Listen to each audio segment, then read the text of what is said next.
সবাই পড়ে বলো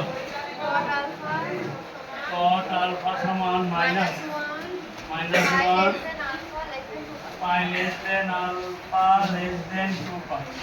এখন দেখো তো মনে এইটা দ্বারা কয় নাম্বার ঘর বোঝাই যা তৃতীয় ও চতুর্থ চতুর্ভাগ নির্দেশ করেন। বুঝছো কিনা? বুঝতে পারছো? আচ্ছা, কিন্তু এখানে আছে কি গো নেগেটিভ। বলো কট কোথায় নেগেটিভ হয়? চতুর্থ চতুর্ভাগে।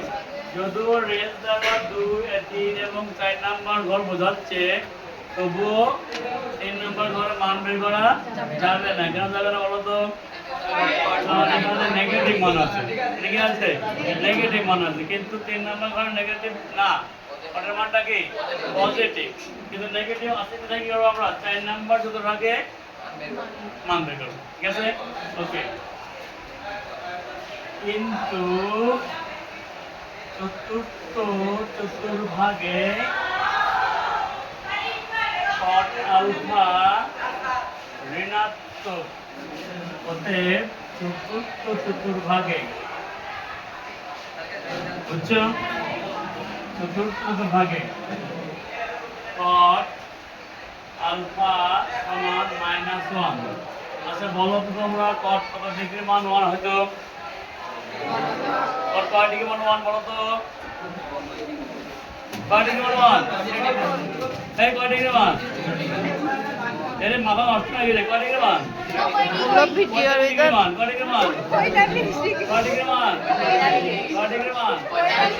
কয় ডিগ্রি মান? হ্যাঁ, 45 ডিগ্রি মান।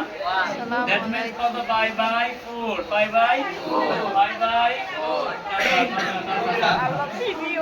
তাহলে পাই বাই 4, তাই না? এটা থেকে তোমরা কি cot কি 2 পাই মাইনাস পাই বাই 4, বুঝলাম? এবার আলফা সমান কি 8 থেকে একটা বাদ কাটা যায় 7 পাই বাই 4। এটা অ্যান্সার। বুঝছো কিনা? ওকে, ঠিক আছে।